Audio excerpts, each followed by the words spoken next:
from the beginning.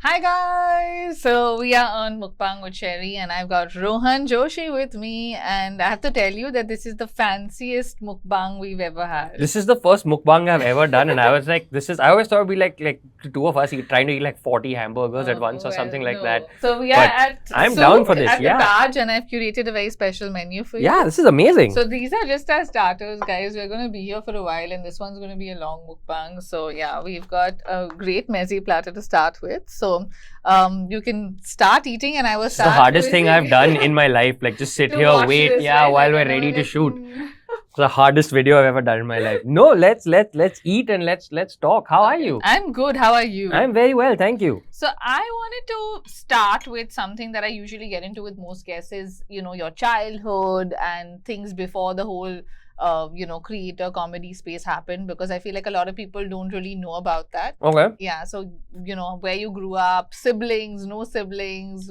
all of that. Well, like you, I grew up within 5 kilometers of this place. We are in South Bombay right now, and I grew up within 5 kilometers of this place. In that sense, I'm guessing we must have had like similar-ish childhoods. Yeah. I, at least for the longest time, thought this is where the world started and ended. Ended, right. We're going to Bandra for shopping was like a thing. Like Bandra? Bandra. Bro. Bandra, townies had that joke. But if you're going to Bandra, your parents would be like, हाँ, phone करके पहुँच के phone करना. Okay. Well, no, I have an older sister. She's 6.5 years older than I am. She's awesome. I was very lucky to have a very good sibling growing up. Do you have any siblings? I have 2 elder sisters. 2 elder sisters, correct. I'm the youngest, the baby of the family. So were you babied or bullied? I mean, I was babied by Anaita because we're 14 years apart. Sure. And I bullied my middle sister who's 4 years older than me. Like, kind of. Fair. Yeah, no, I was very lucky. I had both in one. I had the bully and the hero so you got it all. in one. I got it all. I got it all in one. I got the hero and the bully. But no, she's great. And I don't know, what else do you want to know about What myself? was college life like? So Where college did you life. go to college? So I went to 3 colleges. Ooh. I went to, I did my junior college at KC, Science. I did, while I'm talking. Science? Yeah, I did science. Wow. Bro. I did science. I did KC Junior College Science. I then did a year and a half of engineering. Wow. Okay, Yeah, at KJ Somaiya College of Engineering, Vidya Vihar. I then dropped out. And then I did BMM at Jai Hind, which was an absolute party. Yeah. And you at Jai Hind, so you know, like being at Jai Hind is, it's the closest you can come, like in India, to like Karan Johar's version of college. Yeah. Right? Karan Johar's ideal of what college life is like. And it was a great mix of sort of education and also partying. That was the first time I realized that, people go to college to have fun also. And then I got my postgraduate diploma in broadcast journalism in 2006. Because remember 2006 when we thought television journalism was going to be the future. But yeah, I see the disadvantages to this format. You ask a question and then you start eating. I'm just dabao. Yeah! The hell I'm answering and I'm like, I also want meze. Okay, if you can ask me a question so you can... Tell me about your childhood in this 5 kilometer radius. So yeah, again, everything was very close, like you said. Like school was like 2 lanes away from my house. Then I went to Xavier's, which again was a very like protected kind of college vibe. And I was there 2 years. Then I moved to Jai Hind because I'd started modeling, and then Xavier's was very strict with attendance, and it was like school, an extension of school basically. Like I didn't feel like I was in college till I went to Jai Hind. Yeah, Jai Hind has an effect on people. Oh, okay, like here you don't like have all these rules. Jai Hind was where my love affair with shorts started. Yeah. I was like, I can wear shorts everywhere? Yeah. Or for me, it was the Ganji, where I was not allowed in Xavier's, right? Like, you have to wear sleeves. Correct. And I was like, oh my god, this is like a new Sherry. Because in Xavier's, you're like in a kurta and chappals, and that's kind of the vibe. In Jai Hind, they're like, just be yourself. Yeah. And that's when I actually, as you said, started having fun in life with like being like, okay, I am in college and I have like friends in college and we go out and we chill. And I had already started modeling then, so it was quite cool to be earning at 16 and have that. Yeah, that's quite hardcore. Tell me about your first job. my first modeling gig was for Newport Jeans. Okay, I was 16 Okay. years old, and Okay. I took my mummy to the set with me. It was like for 30,000 rupees. I think a whole campaign, like a massive. I mean, One at that second. time was a blog. At the age of And 16, yeah. 30,000 is like, means I thought I've made it, it's over. Yeah, like I Like, was yeah. like, I means like, oh my god, like. Like, and this was oh, me. Amiri. So I had signed with Elite, which was my modeling agency, Oh. right? And I had just literally, this was a week later. So it was like a huge, like, oh my god, this big campaign is happening, you know? And Dude, to have 30,000 bucks in college at 16. no, but it was really a funny shoot because I had never worn contact lenses in my life, okay? And then the makeup artist just says, like, why don't you try lenses, like, you know, colored lenses and whatever for your look. And obviously it was Which my color? first ever shoot, a green or blue or something. And you don't want to be like, yes, no, you know, whatever. So you're like, okay, Yeah, like, whatever you whatever. And they put them into my eyes, and obviously I couldn't stop crying. So there were just tears. And then eventually, once I stopped the tears, I felt like everything was a haze. So in all the pictures, I look like this because I'm like trying to be sexy at 16 and blind. So I'm like, Do you have those photos still? of course I do. They're on my phone. Amazing. Show them to you post lunch. Amazing. And so it was like 4 boys and me. So it was like I was like feeling like very like, you know, I'm like it was like the it thing. So yeah, that was my first job ever, but quite an experience. That's very cool. Working at 16 is cool. It was fun. Okay, now coming to comedy. Okay. So after all this, how did you get into comedy? And I know you were one of the first few people to stand up in the country. So obviously from that space, like, did it just happen? Was it like a calculated move of I want to do this in India, no one's doing it? What was it like? No. So I owe everything to a very dear friend of mine, very dear childhood friend of mine named Naina, who went to the Blue Frog, which used to be a club in Lower Parel at the time. And Veer Das was doing an open mic night there. Okay. And he himself was performing. And she went there and she watched it. And she gave me a call. And she's like, I just saw this Veer Das show and he's really funny. But he also sort of had these amateur comics go up and like try material before him. And some of them were good. But honestly, when we talk, you make me laugh more than they do. So I think you should totally just try this for a laugh, right? And I remember telling me, I'd be like, you know what, hey, that sounds like fun. Like that's something that would be a fun thing to try. So she literally essentially got me a number that I could call and all of those things. And the next time they were doing it, I gave them a call. And I was like, hey, if you're ever doing it again, I would love to just for a laugh. Again, I had no idea this would be a career. I was like, hey. And that's how literally I went. And I tried my first ever 120 seconds of stand-up comedy. And how was it? Insane. It's just, it was like literally, you know how it says first hit is free and then you're hooked. It was absolutely like that because Veer went up first. He warmed up the audience.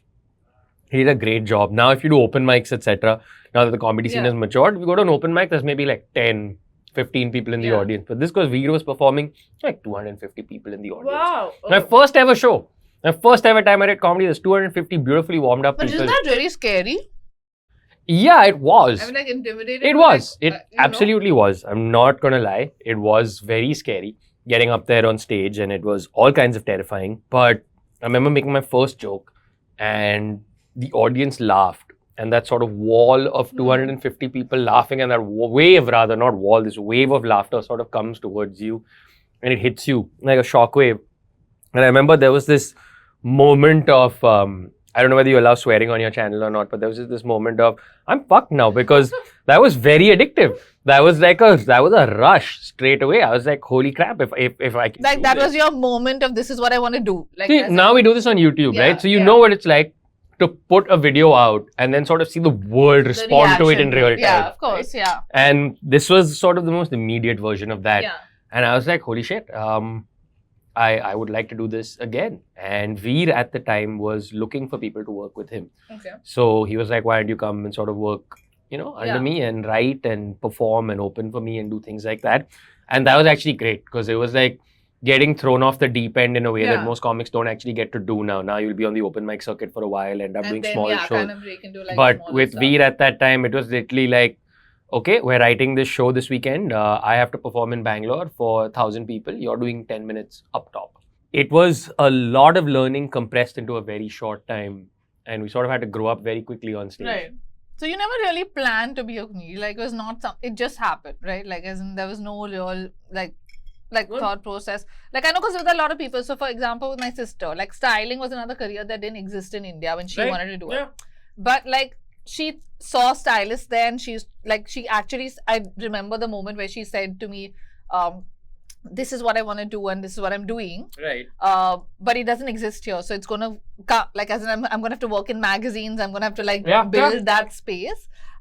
Because the only thing we had was a costume designer at that time. Like, you know, otherwise. Yeah. So I think, like, for her, it was a calculated thing to be like, you know, I'm going to be the first. Yeah, I want to do this.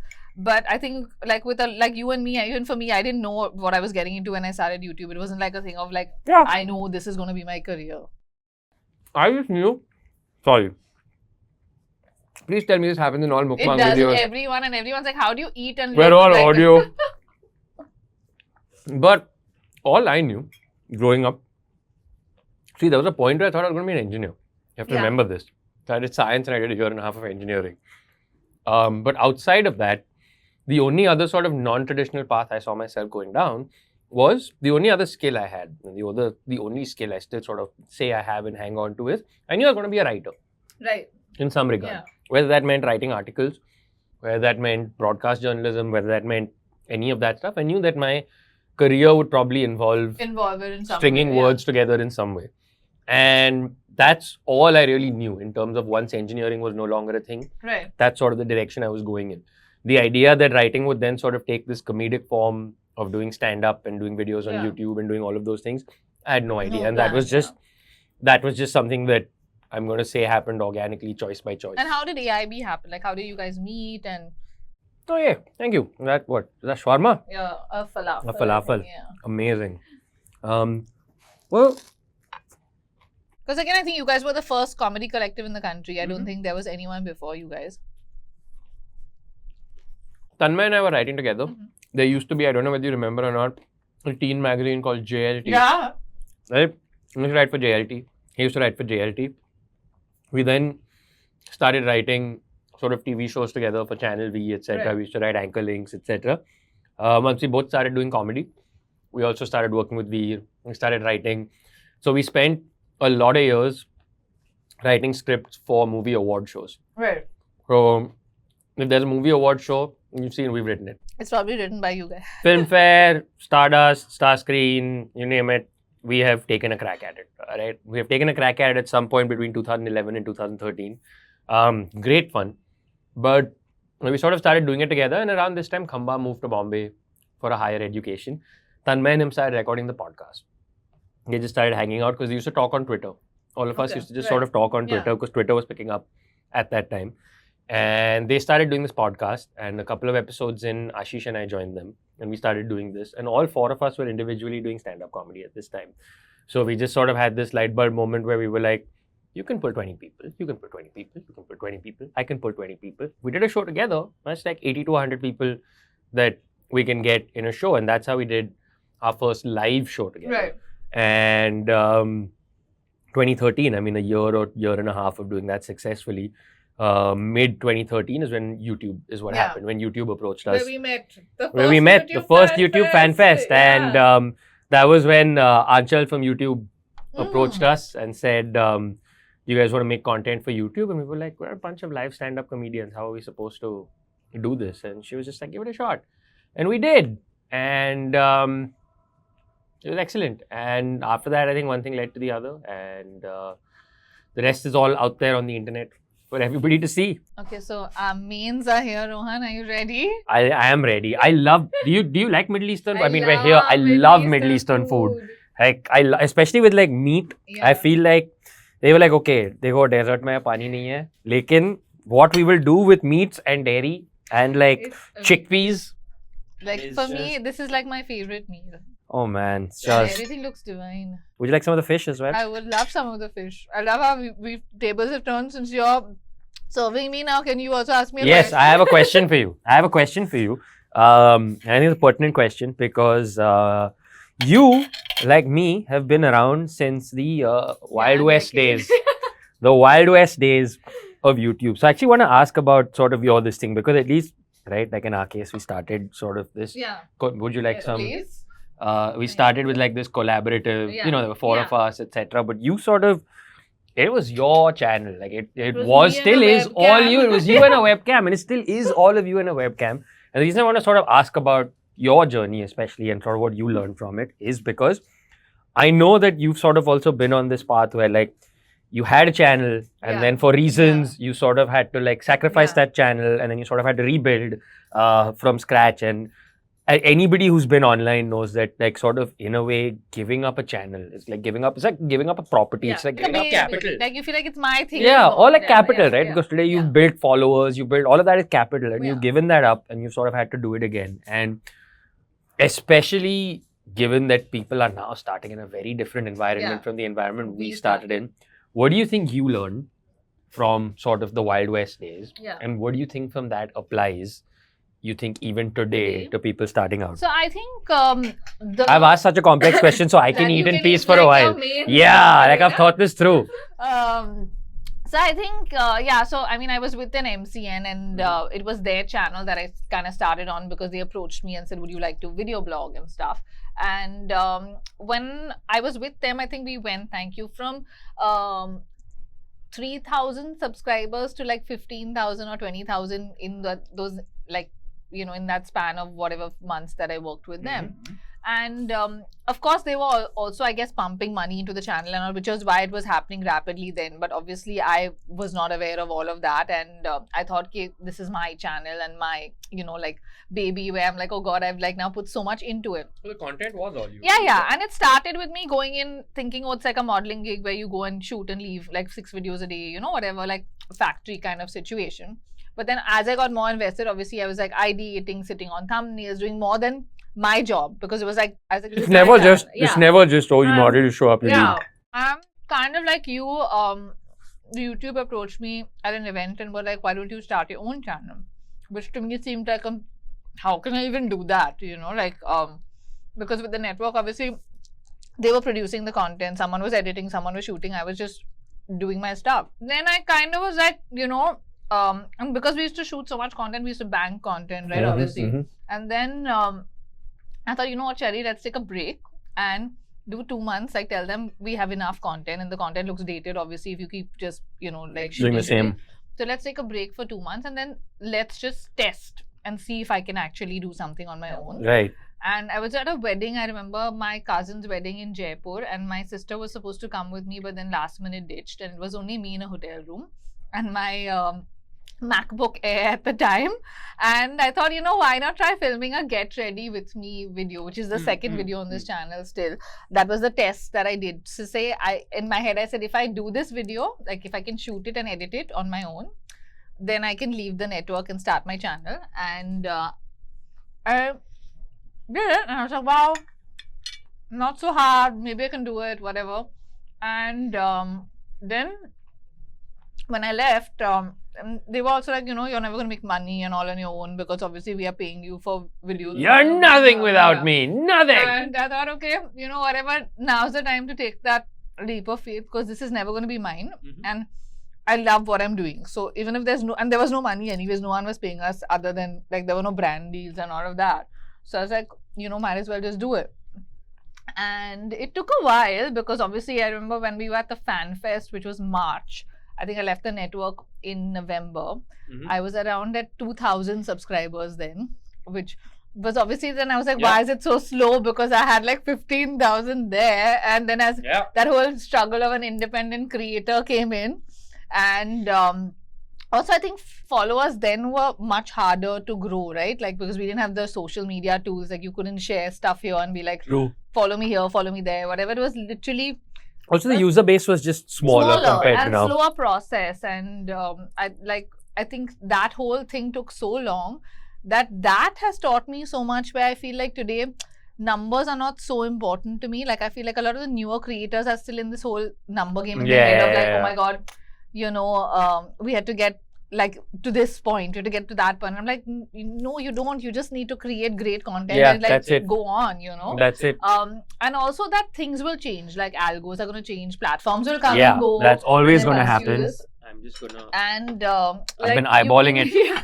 And that you have to just kind of do your own thing. You know, like you can't if you're in this like for the long haul, like not in the sense of which is how I feel like people like us have stuck around because we've seen that side, you know. Also, अब और क्या और कुछ नहीं आता अब life में. अब सिर्फ यही आता है. मतलब और क्या करेंगे अब? Would you like some? I'll take some, thank you. Like no, but you're right. It's true. It's not always. And like you said, right? I feel like a large part of this job is just waking up every day with that slight dread of what has the algorithm done today? What fresh hell? What is the algo pushing today? Is it a movement situation? Is it or is it is it a joke? Is it a trend? Is it a thing that just like 10 things happening over my head? Like, oh, what cat are you? But I feel like no, in the sense I'm with you on this, that I feel like people get caught up in like the sort of immediacy of it and the now of it, right? That you have to be part of this trend, this and this thing. But I feel like beyond a point, you have to trust your following and your content and what you're sort of doing, as opposed to, I agree with you 100% that milestone chasing it's a mug's game, because there's 100 ways to chase a milestone, right? Because then you can get sucked into this whole, do you want to buy followers? Are you posting things just for the sake of this thing? So I think now it's just become about just trusting yourself and trusting your content and just sort of being like, if I'm consistent, this is a marathon. Right? And that's especially hard to remember in a medium where everything can feel like a 100-meter sprint, right? Totally. Everything's just about what you get up and do immediately now, etc. But I've also seen this so much, I think over the last 4 or 5 years, I'm sure you've also seen it, where there's this new viral reel sensation and you know, you see them all over your feed for 2 weeks and then they're gone. Because they like burnt themselves out just feeling like they have to do everything now. I think also growing older helps. Yeah. In that sense, you I think learn we kind to of slow become, down. more accepting of, you know, I think even failure in general, because you've seen like, you know, good and bad days. Nothing is permanent. Yeah. Okay. Speaking of that, I'm going to go into a bit of I know you've also struggled a lot with a lot of experiences in your whole journey as a comedian. And I know with the whole roast, there was a lot that you guys went through personally as well.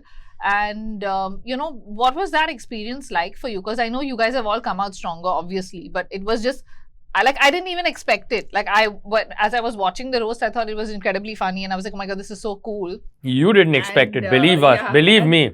We didn't expect it either. I don't think, I mean, now it almost feels like it just happens every week. Somebody says something and then there's a case or offense. So this thing. But in 2015, it was so bizarre for us to just put out what we thought was a comedy video and really just an extension of what we've been doing this whole time. And then to sort of see it in like an almost just 24-hour period go from curiosity to excitement to suddenly front page news with politicians, this thing. I think the overall defining learning from that was we had to do a lot of very fast growing up because consequences we had never foreseen. Consequences that we couldn't have dreamt of. Consequences that we had no contingencies or plans for were suddenly at our doorstep one morning. They're just there where you guys had better lawyer up and, you know, you've got to go to the police station and give statements and, you know, you've got to do all of these things. And then suddenly you're faced with this sort of idea of the double-edged sort of success in the sense that we're like, okay, I guess we're mainstream now. Some not great things also in the sense that I think even today, I second guess myself way more, right? I'm just not, there's only so many times you can take your career back to zero and then feel like you have to climb the hill all over again.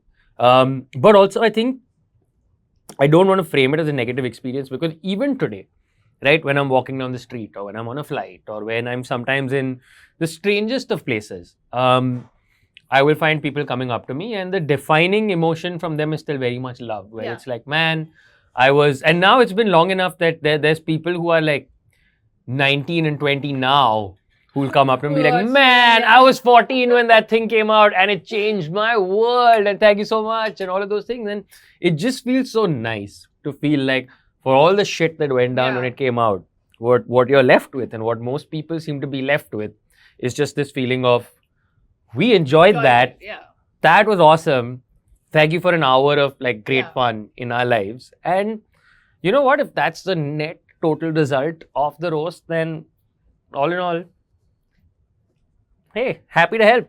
I really enjoyed it. I mean, I thought it was so like iconic and path-breaking at the time because I was like, oh my god, I can't believe this is happening in India and it's so cool. Like that was my, It was one of the best evenings of my life. Yeah, and everyone there just looked like they were having an incredible time, right? So that's where I was like, I can't imagine how like that turned into something like this. But it was hilarious. But then, I mean, I guess as you said, you learn from everything, and it kind of puts things into perspective of what you're doing with your life and why you're here and how it gets better.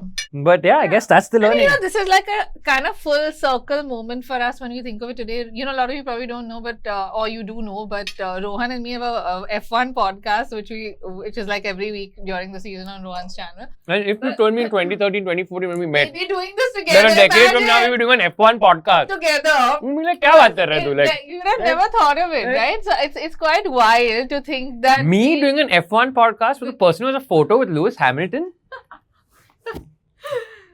यकीन ही नहीं होता. And like just that for me, like today when you think about it, we don't realize we've known each other for so long, and we've kind of been like of course in the same industry, upar se, and meeting each other at events here, there, all of that.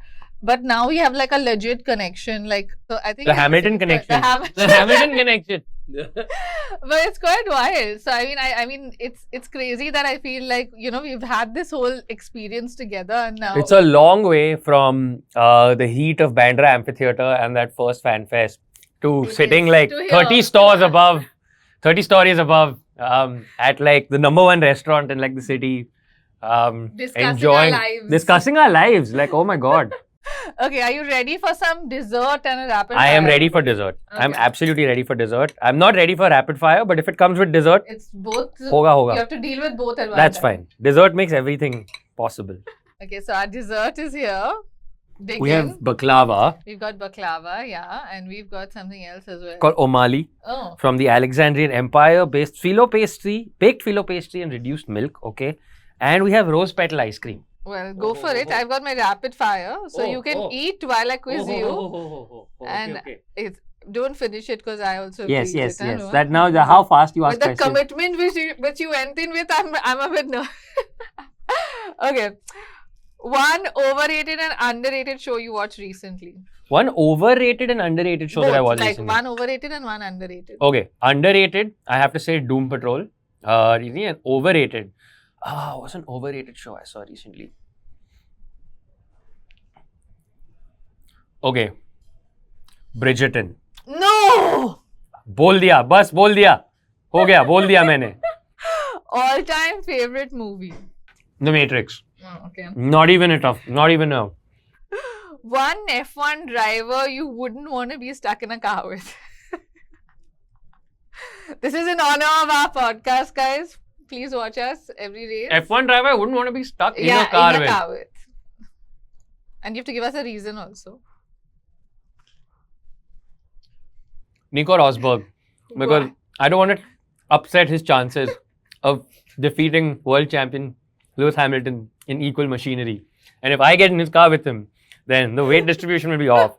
And I would disturb Nico Rosberg's chance of defeating world champion Lewis Hamilton in equal machinery. So, all our side pod guests are gonna get this one. That's it, but only them. Only them. Only them. Your favorite comedian? My favorite comedian? Ooh, okay, that's a tough one because there's so many of them. Okay, name 3. Okay. John Mulaney, Chris Rock, and I'm gonna say third, Anthony Jeselnik. Yes. Okay. Your favorite thing to eat? Because I know you're a foodie like me. My favorite thing to eat, absolute Achilles heel, chocolate ice cream. Like you could eat it all day. I do sometimes eat it all day, and that's the problem. Like chocolate and chocolate ice cream. Like if you want to poison me, chocolate. Easiest. I ask no questions. Like if I see chocolate lying on the road also, it will be in my mouth before I have asked the question. One real trend we will never see you doing. One real trend you'll never see me doing. Yeah. That you've seen and been like, there's no chance. Dancing to pakka. मतलब chance ही नहीं है. Because you're asking me to do an activity that involves moving legs and hands together independently. पागल हो गया. What real trend will we never see you do?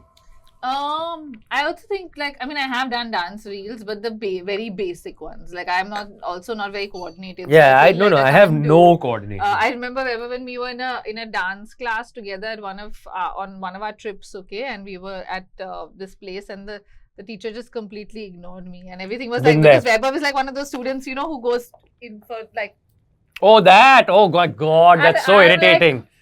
And after 5 minutes, the guy just looked at me and he was like, Vaibhav, you are very good. Yes, come on. Next step for Vaibhav. And I'm like, I'm also in the class. Sherry, I fully identify because I have also had to leave a salsa class after 4 classes for this reason. So you and me we'll never be doing those proper. Or we'll do the most amazing, uncoordinated retake on this trend. If there's an uncoordinated trend that's for us, then give us a call. That's happening. Okay. Your top 5 shows right now that you're watching, that you would recommend, because I know you're a big, or even movies, whatever. Okay, shows. I'll tell you shows. Severance. Okay. What else? Wait. Severance, Doom Patrol. 5, huh? Sandman. Star Trek: Strange New Worlds. And The Bear. Oh, The Bear is good? The Bear is great. Okay. It's outstanding. Those are 5 shows off the top of my head that I could absolutely recommend right now. Okay. Thank you so much for doing this with me. Thank you so much. Now eat dessert. Go subscribe to Rohan's channel. Obviously, watch our F1 podcast as yes, the side pod is available. And I will link everything below. And watch the shows he recommended as well. Yeah, and thank you, Sherry. Thank you so much for this excellent meal and this lovely chat. Like a trip down memory lane. Like a trip down memory lane. And it's just so nice to have a conversation where we don't have to make predictions about who's going to win or lose the Formula 1 race. And then hang our heads in shame the next week. Oh, man. See you guys.